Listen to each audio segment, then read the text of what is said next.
모스크바의 하늘은 잿빛이었고 그날 크렘린궁의 공기도 무거웠습니다. 하지만 이번엔 평소와 달랐습니다. 푸틴의 얼굴에는 피로가 아닌 결의가 그리고 두려움 대신 냉정한 각오가 스며 있었습니다. 그날 그는 국가안보회의를 직접 소집했습니다. 주제는 단 하나, 러시아의 생존이었습니다. 2025년 세계의 균형은 빠르게 기울고 있었습니다. 미국은 새로운 외교 노선을 내세우며 전 세계 질서를 다시 흔들었고 중국은 경기 침체 속에서도 아시아 패권을 지키기 위해 몸부림쳤습니다. 그러나 그 사이 러시아는 고립되어 갔습니다. 서방의 제재는 여전히 거세었고 우크라이나 전쟁은 끝날 기미조차 보이지 않았습니다. 이야기를 시작하기 전 여러분의 구독과 좋아요, 알림 설정과 댓글 참여는 영상 제작에 큰 힘이 됩니다.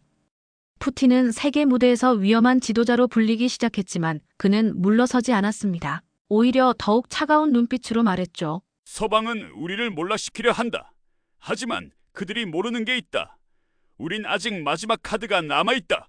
그 말은 단순한 경고가 아니었습니다. 세상에 던지는 도전장이었습니다. 며칠 뒤 러시아 국영방송은 극비 영상을 공개했습니다. 차세대 전략무기 사르마트-2 미사일 시험 장면이었죠. 하이퍼소닉 기술이 적용된 미사일은 기존보다 15배 빠르고 한 발로 유럽 도시 하나를 사라지게 만들 수 있는 위력을 지녔다고 발표했습니다. 푸틴은 그 영상을 승인하며 메시지를 던졌습니다. 우릴 구속으로 몰지 마라.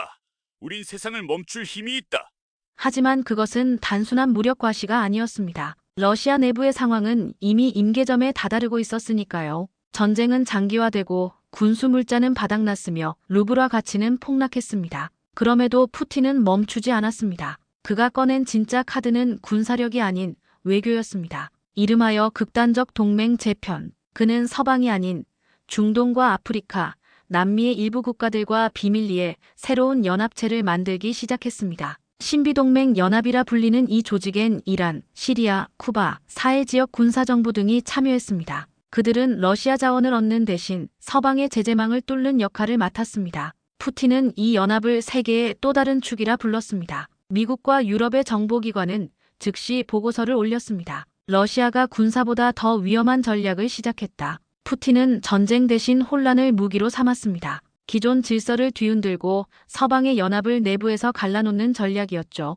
그는 냉정하게 계산했습니다. 서방은 하나처럼 보이지만 이익이 달라지면 갈라진다. 그의 말은 맞았습니다. 독일과 프랑스는 에너지 문제로 여전히 러시아와의 비공식 교류를 유지했고 이탈리아는 몰래 러시아 석유를 수입했습니다. 푸틴은 그 틈을 정확히 파고들었습니다. 그리고 세계는 또 한 번 놀라게 됩니다. 러시아가 근본위 루블을 다시 도입한 겁니다. 달러 체제에 대한 정면 도전이었죠. 서방의 금융으로는 우리를 제압할 수 없다. 그는 그렇게 선언했습니다. 푸틴은 이어서 탈달러 연맹을 제안했고 이란과 사우디, 브라질, 인도까지 동참을 검토했습니다. 세계 금융 질서가 흔들리기 시작했습니다. CNN은 푸틴이 전쟁 대신 경제를 무기로 삼았다고 보도했고 뉴욕타임즈는 이렇게 썼습니다. 러시아는 이제 총이 아닌 시스템으로 싸운다. 하지만 푸틴의 목적은 단 하나였습니다. 권력의 유지. 그는 자신이 무너지면 러시아가 함께 무너진다고 믿었습니다. 그래서 외교적 혼란,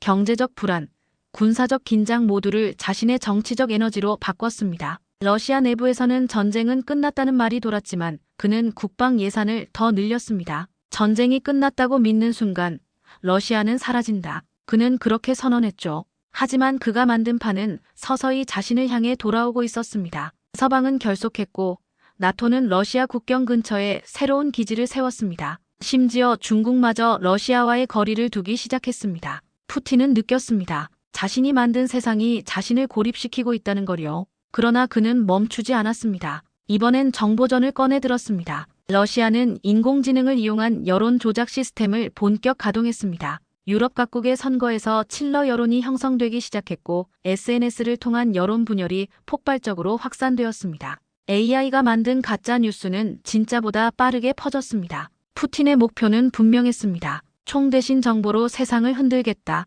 하지만 그 불씨는 러시아 안으로 번졌습니다. 너무 많은 가짜 정보가 진짜를 덮었고 국민은 국가의 말을 믿지 않게 되었습니다. 심지어 군 내부에서도 혼란이 일어났습니다. 푸틴의 카드가 이번엔 자신에게 돌아온 겁니다. 2025년 가을, 푸틴은 크렘린궁 창가에 서서 모스크바 강을 바라봤습니다. 그의 얼굴엔 피로가 아닌 숙명이 있었습니다. 그는 낮게 중얼거렸죠. 이건 전쟁이 아니라 생존이었지. 그 순간 그는 알았습니다. 자신은 역사를 바꾸려 했지만 결국 역사가 자신을 시험하고 있다는 것을. 지금 세계는 푸틴의 마지막 수를 지켜보고 있습니다. 그의 선택은 러시아의 미래뿐 아니라 세계 질서를 바꿀 수 있는 한 수가 되었습니다. 전쟁이 끝났다고 생각하는가? 그는 아직 끝나지 않았다고 말합니다. 총 대신 시스템으로 싸우는 지도자, 그리고 그 싸움의 결과를 기다리는 세계. 푸틴의 마지막 카드는 여전히 테이블 위에 있습니다. 그리고 그 한 수가 인류의 다음 시대를 결정할지도 모릅니다.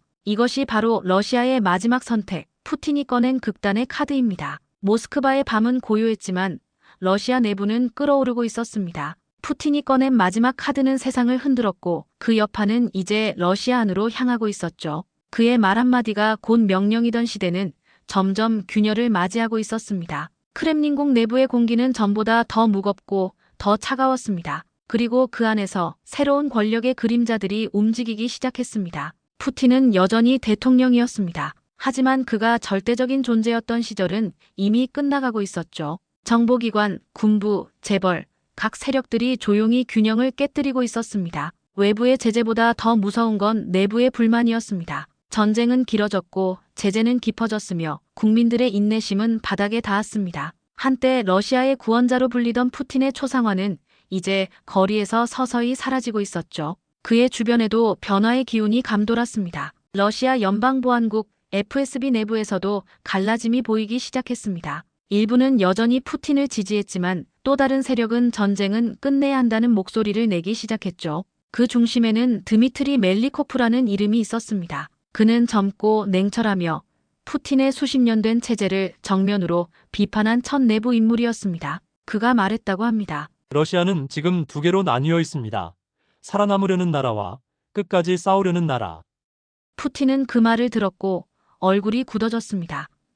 그에게 있어 반대는 단순한 의견이 아니라 반역이었습니다. 하지만 이번엔 달랐습니다. 반역자를 제거하면 또 다른 반역이 생겼습니다. 두려움이 통하지 않는 시대가 온 것이었죠. 러시아의 수도 모스크바에서 시베리아의 작은 마을까지 사람들은 조용히 이렇게 속삭였습니다. 전쟁은 언제 끝나나? 그리고 그 말은 곧 체제의 균열로 이어졌습니다. 푸틴은 다시 결단을 내렸습니다. 그가 선택한 건 협상도 후퇴도 아니었습니다. 오히려 더 큰 공격이었습니다. 그는 동유럽 국경지대에 새로운 병력을 재배치했습니다. 서방은 충격에 빠졌고 NATO는 즉시 대응했습니다. 하지만 이번엔 예전과 달랐습니다. 세계는 더 이상 푸틴의 위협에 놀라지 않았습니다. 오히려 피로했습니다. CNN은 이렇게 보도했죠. 푸틴의 협박이 더 이상 공포를 만들지 못한다. 그 말은 곧 푸틴의 가장 큰 두려움이었습니다. 세상이 나를 두려워하지 않는다. 그래서 그는 새로운 수를 던졌습니다. 바로 러시아 내부 경제 시스템의 완전한 군사화였습니다. 공장, 항만, 기업 모두가 전쟁 체제로 전환되었고 루블화는 군사비 중심으로 다시 편성되었습니다. 푸틴은 이렇게 말했죠. 이 나라는 전쟁으로 만들어졌고 전쟁으로 지켜질 것이다. 하지만 그 결정은 러시아 경제를 완전히 질식시켰습니다. 국민들은 더 가난해졌고 청년들은 더 불안해졌습니다. 그리고 그 불안은 결국 거리로 흘러나왔습니다. 상트페테르부르크에서, 모스크바에서, 시베리아의 몇몇 도시에서 반전 시위가 일어났습니다. 경찰은 강경하게 진압했지만 시위는 멈추지 않았습니다. 젊은 세대는 더 이상 과거의 영광을 믿지 않았습니다. 그들은 소련의 부활을 외치는 대신 평범한 삶을 원했습니다. 그들의 입에서 이런 말이 나왔습니다. 이건 우리의 전쟁이 아니라 푸틴의 전쟁이다. 푸틴은 분노했습니다. 그에겐 이것이 단순한 반항이 아니라 국가의 배신이었습니다. 그는 즉시 국가 비상령을 선포하고 인터넷 통제를 강화했습니다. SNS는 차단되었고 독립 언론은 사라졌습니다. 하지만 정보의 시대에 통제란 존재하지 않았습니다. 외부에서 망명한 언론인들이 새로운 채널을 만들었고 러시아 내부의 진실이 실시간으로 세계에 퍼졌습니다.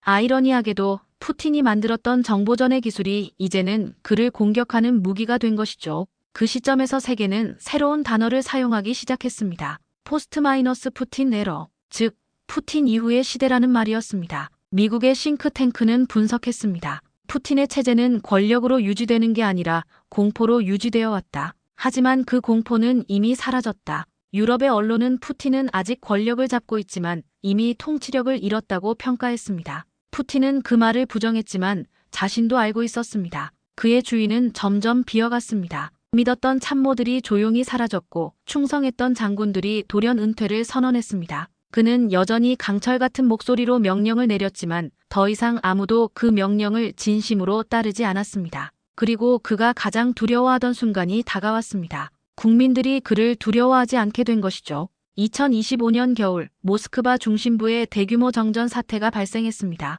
정부는 사이버 공격이라 발표했지만 내부에서는 의도된 혼란이라는 말이 돌았습니다. 군 내부 쿠데타설, 정보기관 분열설, 심지어 푸틴의 건강 이상설까지 퍼졌습니다. 크렘린궁 주변엔 군이 배치되었고 시민들은 불안 속에서 잠들지 못했습니다. 그리고 그날 밤 러시아 국영방송은 단 한 문장을 내보냈습니다. 러시아의 새로운 질서를 위한 특별 조치가 시작되었습니다. 그 문장은 러시아 현대사에서 가장 짧지만 가장 무거운 문장이었습니다. 다음 날 모스크바의 하늘은 다시 잿빛으로 물들었고 사람들은 속삭였습니다. 그가 사라진 건가? 푸틴의 행방은 알려지지 않았습니다. 크렘린궁은 침묵했고 정보는 철저히 차단되었습니다. 하지만 한 가지는 분명했습니다. 러시아는 더 이상 예전의 러시아가 아니었습니다. 그의 그림자 아래 있던 세력들은 즉시 움직였습니다. 군부는 질서를 유지하겠다 했고 FSB는 국가 안정을 이유로 새로운 과도정부를 제안했습니다. 그리고 젊은 정치가 멜리코프는 국민 앞에 나와 조용히 말했습니다.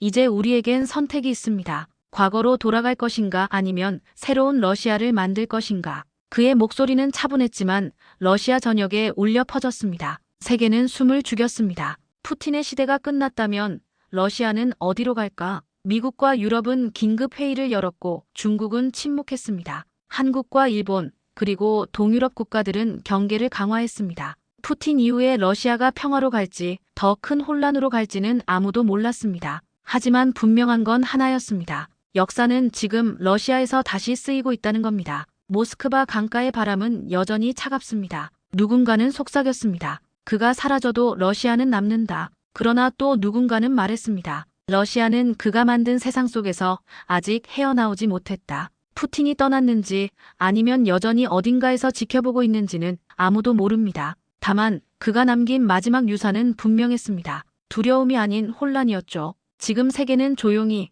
그러나 긴장 속에서 러시아를 바라보고 있습니다. 푸틴 이후 세상은 달라질 것인가? 그 답은 아직 아무도 모릅니다. 다만 한 가지는 확실합니다. 러시아의 마지막 카드는 끝나지 않았습니다. 이제 새로운 시대가 시작되고 있습니다. 그리고 그 이름은 푸틴 이후의 러시아입니다. 푸틴이 사라진 지 72시간째 러시아는 여전히 혼란 속에 있었습니다. 크렘린궁은 침묵했고 국영방송은 여전히 특별조치 중이라는 문장만 반복했습니다. 시민들은 두려워했지만 동시에 묘한 해방감을 느끼고 있었죠. 길거리엔 군인들이 가득했고 상점들은 문을 닫았으며 러시아의 수도 모스크바는 거대한 유령 도시처럼 변해 있었습니다. 하지만 사람들은 속으로 알고 있었습니다. 이것이 단순한 권력 공백이 아니라 새로운 권력의 시작이라는 걸요. 그때 한 이름이 서서히 세상에 떠올랐습니다. 드미트리 멜리코프, 푸틴의 뒤를 이을 차세대 정치가이자 체제 내 개혁을 주장하던 인물이었습니다.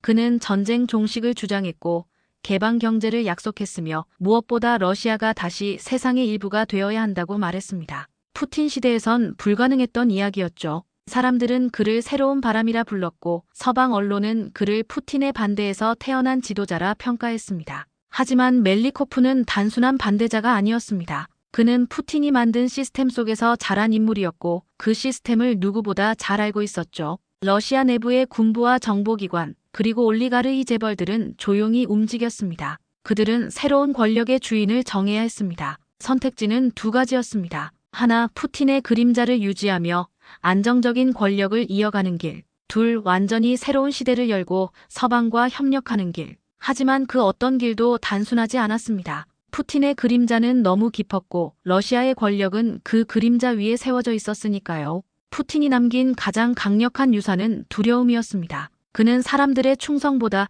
체계의 복종으로 나라를 지배했습니다. 그 체계는 여전히 살아있었고 누구도 그것을 완전히 무너뜨릴 용기를 내지 못했습니다. 멜리코프 역시 알고 있었습니다. 푸틴은 사라졌지만 그의 시스템은 여전히 움직이고 있다. 그는 크렘린궁 회의실에 들어서며 깊은 숨을 내쉬었습니다. 그리고 조용히 말했죠. 이제 선택의 시간이 왔습니다. 군부는 그를 지켜봤고 정보국은 움직이지 않았습니다. 침묵 속에서 멜리코프는 이렇게 덧붙였습니다. 러시아는 더 이상 공포로 통치될 수 없습니다. 그 한마디가 러시아 정치의 새 시대를 여는 서막이었습니다. 며칠 뒤 러시아 전역의 방송국들이 다시 작동하기 시작했습니다. 멜리코프의 목소리가 울려 퍼졌습니다. 우린 다시 세상과 연결될 것입니다. 그리고 전쟁은 이제 끝입니다. 그의 말은 러시아 국민에게 오랜만에 희망을 줬습니다. 거리에는 환호가 터졌고 일부 도시에서는 사람들이 국기를 들고 나와 새로운 시대를 외쳤습니다. 하지만 그 순간 크렘린 내부의 몇몇 인물들은 싸늘한 미소를 지었습니다. 그들 중 하나는 푸틴의 오랜 측근이자 비밀 경호대 출신의 세르게이 말로프였습니다. 그는 푸틴이 사라지기 직전 그에게 직접 들었다고 합니다. 이 나라가 나 없이 살아남을 수 있을 것 같나? 내 시스템은 나보다 오래 간다. 말로프는 그 말을 잊지 않았습니다. 그리고 그는 멜리코프의 뒤를 조용히 지켜보고 있었죠. 러시아의 역사에서 새로운 차르가 태어날 때마다 그 그림자는 언제나 피로 물들어 있었습니다. 며칠 후 예상치 못한 일이 벌어졌습니다. 멜리코프의 개혁 정책이 발표된 다음 날 러시아 국방부 고위 장성이 암살당했습니다. 정부는 우크라이나 잔당의 테러라고 발표했지만 국민들은 믿지 않았습니다. 소셜미디어에는 푸틴의 그림자가 돌아왔다는 말이 퍼지기 시작했죠. 그리고 그날 밤 러시아 전역에서 동시다발적인 폭발이 일어났습니다. 통신망이 끊기고 전력망이 불안정해졌으며 모스크바의 일부 구역이 완전히 암흑에 빠졌습니다. 그 혼란 속에서 누군가가 방송 전파를 장악했습니다. 어둠 속 스크린에 단 하나의 문장이 떴습니다. 러시아는 잊지 않는다. 그건 푸틴이 과거 연설에서 자주 했던 문장이었습니다. 사람들은 숨을 죽였죠. 그가 살아있는 건가? 진실은 아무도 몰랐습니다. 하지만 중요한 건 그 문장이 던진 공포였습니다. 푸틴의 부재 속에서도 푸틴은 여전히 존재하고 있었습니다. 국제사회는 즉시 움직였습니다. 미국과 유럽연합은 러시아의 권력 공백이 세계 안보에 위협이 될 수 있다며 긴급회의를 열었고 중국은 러시아와의 국경 지역에 병력을 재배치했습니다. 전 세계가 러시아의 다음 움직임을 지켜보는 가운데 멜리코프는 방송을 통해 담담히 말했습니다. 우린 다시 한번 역사의 선택 앞에 섰습니다. 피로 답할 것인가 아니면 변화로 답할 것인가. 그의 말은 결연했지만 그 목소리 뒤에는 두려움이 깃들어 있었습니다. 그는 알고 있었습니다. 푸틴의 시스템은 단순한 사람이 아니라 러시아 그 자체라는 걸요. 군부는 아직 그를 완전히 지지하지 않았고 정보국은 여전히 침묵을 지키고 있었습니다. 러시아는 마치 거대한 바위 위에 세워진 얼음처럼 언제든 균열날 준비가 되어 있었죠. 그러던 어느 날 러시아 국영 뉴스가 짧은 영상을 공개했습니다. 화면은 흐릿했고 누군가의 음성이 들렸습니다. 러시아는 변하지 않는다. 난 돌아온다. 사람들은 얼어붙었습니다. 그 목소리가 진짜 푸틴인지 조작된 것인지 아무도 알 수 없었습니다. 하지만 단 한 가지는 분명했습니다. 푸틴은 사라졌어도 그의 존재는 여전히 살아있었습니다. 시간이 지나며 러시아는 두 개로 나뉘었습니다. 개혁과 변화를 원하는 세력, 그리고 과거의 영광을 되찾으려는 세력. 멜리코프는 개혁을 밀어붙였지만 내부 저항은 거셌습니다. 경제는 잠시 회복세를 보였지만 보이지 않는 세력이 끊임없이 발목을 잡았죠. 푸틴의 충성파들은 여전히 그림자 속에서 움직이고 있었습니다. 그날 밤 멜리코프는 크렘린의 집무실 창문을 열었습니다. 바람이 차갑게 불어왔고 그는 낮게 중얼거렸습니다. 이 나라는 언제쯤 자유로워질까? 그 순간 그는 느꼈습니다. 푸틴이 떠난 자리에 또 다른 푸틴이 태어나고 있다는 거요. 그리고 사람들은 속삭였습니다. 러시아엔 항상 차르가 있다. 이름만 바뀔 뿐. 세계는 다시 긴장하기 시작했습니다. 한 시대가 끝난 줄 알았지만 실상은 새 시대의 반복이었습니다. 푸틴의 그림자는 여전히 러시아를 덮고 있었고 그 그림자 아래에서 또 다른 차르가 태어나고 있었습니다. 그리고 세상은 묻습니다. 러시아는 과거를 끊을 수 있을까? 아마 그 답은 아직 오지 않은 시대가 말해줄 것입니다. 이것이 바로 푸틴 이후 새로운 차르의 등장, 그리고 여전히 끝나지 않은 러시아의 이야기입니다. 모스크바의 겨울은 다시 찾아왔습니다. 하얀 눈이 크렘린궁 지붕 위로 내리고 얼어붙은 강 위로는 아무도 걷지 않았습니다. 하지만 이 고요함 속에서 러시아는 다시 움직이고 있었습니다. 푸틴이 사라진 지 반년 멜리코프의 새로운 정부는 여전히 불안정했고 국민들은 여전히 두려움과 혼란 속에 살고 있었죠. 평화는 왔지만 안정은 오지 않았다. 사람들은 그렇게 말했습니다. 그런데 이상한 일이 벌어졌습니다. 어느 날 러시아 남부의 작은 도시에서 한 영상이 인터넷을 통해 퍼졌습니다. 화면은 흔들리고 어둡고 음성은 왜곡되어 있었지만 그 속의 목소리는 분명했습니다. 러시아는 굴복하지 않는다. 나는 여전히 여기에 있다. 화면은 곧 사라졌지만 그 한 문장은 러시아 전역을 뒤흔들었습니다. 그 목소리, 분명히 푸틴이었습니다. 정부는 즉시 가짜라고 부인했지만 국민들은 믿지 않았습니다. 그리고 바로 그날 밤 모스크바 중심가에 푸틴의 얼굴이 홀로그램 영상으로 나타났습니다. 시민들은 숨을 죽였고 누군가는 무릎을 꿇었습니다. 그가 돌아왔다. 그것이 진짜인지 혹은 누군가의 조작인지 아무도 몰랐습니다. 하지만 진실보다 강한 것은 믿음이었습니다. 러시아인들은 푸틴을 신화로 기억했고 신화는 언제나 부활의 형태로 돌아오니까요. 언론은 푸틴의 유령, 러시아의 그림자 정부, 디지털 차르의 귀환 같은 단어를 쏟아냈습니다. 하지만 멜리코프에게 그건 단순한 소문이 아니었습니다.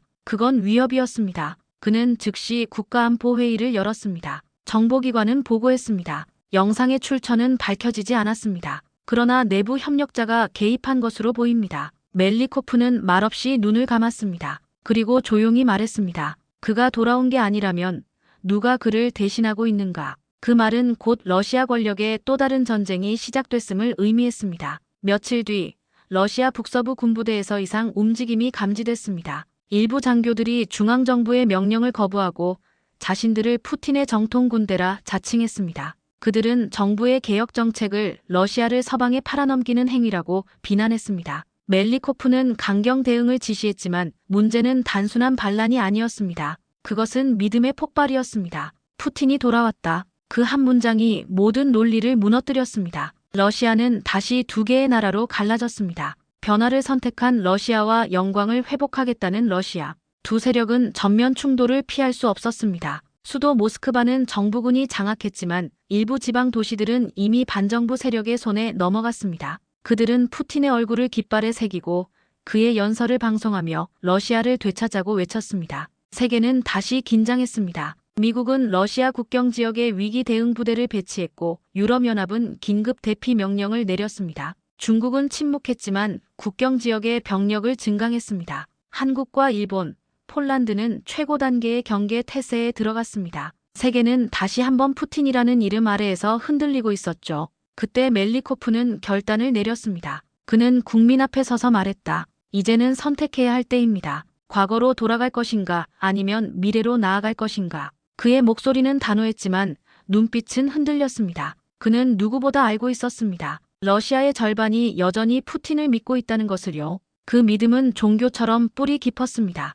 그러던 어느 밤 크렘린궁 지하의 비밀 통신실에서 신호가 잡혔습니다. 암호화된 음성 메시지였습니다. 드미트리, 넌 아직 준비되지 않았다. 멜리코프는 숨을 멈췄습니다. 그건 분명히 푸틴의 목소리였습니다. 실체를 확인할 길은 없었지만 그 말 한마디는 멜리코프의 심장을 얼어붙게 만들었죠. 그는 자신이 싸우는 상대가 단순한 사람이나 세력이 아니라 푸틴이라는 신화 그 자체라는 걸 깨달았습니다. 러시아 전역은 점점 혼돈 속으로 빠져들었습니다. 정부군과 반정부군이 충돌했고 각 지역의 행정기관은 마비되었습니다. 수도 모스크바에는 연기가 피어올랐고 거리에는 푸틴의 초상화와 멜리코프의 포스터가 나란히 붙어 있었습니다. 사람들은 물었습니다. 우린 누구를 따라야 하는가? 그 질문은 러시아의 본질을 향한 물음이었습니다. 국제사회는 러시아 내전을 우려했지만 아무도 개입하지 못했습니다. 핵무기를 가진 국가의 불안정은 세계가 감당할 수 없는 리스크였으니까요.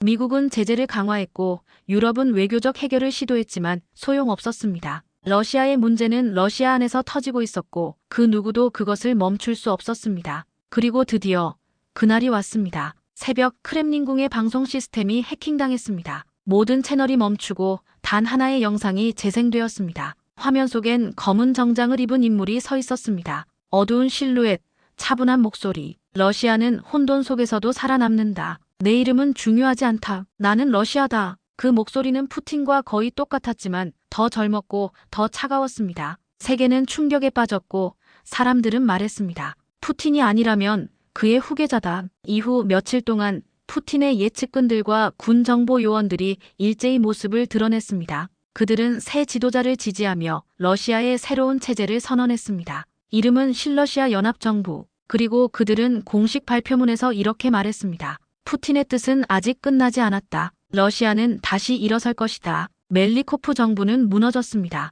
그는 망명길에 올랐고 러시아는 다시 한 사람의 이름 아래 결집했습니다. 그러나 그 이름은 더 이상 한 개인의 이름이 아니었습니다. 그것은 시스템이자 유령이자 신화였습니다. 푸틴. 세계는 충격에 빠졌습니다. 푸틴이 진짜 살아있는지 아니면 그의 유산이 새로운 인물을 만든 것인지 아무도 알 수 없었습니다. 하지만 분명한 건 하나였습니다. 러시아는 다시 공포와 충성의 언어로 돌아갔다는 것. 모스크바의 하늘은 다시 잿빛으로 물들었고 거리는 군의 행진으로 가득 찼습니다. 사람들은 말없이 국기를 흔들었고 아이들은 푸틴의 초상화를 보며 경례했습니다. 그리고 누군가는 이렇게 속삭였죠. 러시아는 결국 다시 그에게 돌아갔다. 그러나 이번엔 달랐습니다. 새로운 러시아는 더 이상 과거의 제국이 아니었습니다. 그것은 기술과 정보, 그리고 공포로 통제되는 디지털 제국이었죠. 인공지능이 국민을 감시했고 모든 통신은 중앙 시스템에 의해 제어되었습니다. 과거의 독재는 권총으로 다스렸다면 이번 독재는 알고리즘으로 다스렸습니다. 푸틴의 그림자가 만든 새로운 세상. 그것이 바로 러시아의 마지막 선택이었습니다. 그리고 세계는 지금도 묻고 있습니다. 그는 진짜로 돌아온 걸까? 아니면 푸틴이라는 이름이 러시아 그 자체가 된 걸까? 어쩌면 답은 중요하지 않을지도 모릅니다. 중요한 건 이 한 가지뿐이죠. 러시아는 여전히 푸틴의 세상 속에서 살고 있다. 이것이 바로 러시아의 귀환, 그리고 마지막 선택입니다.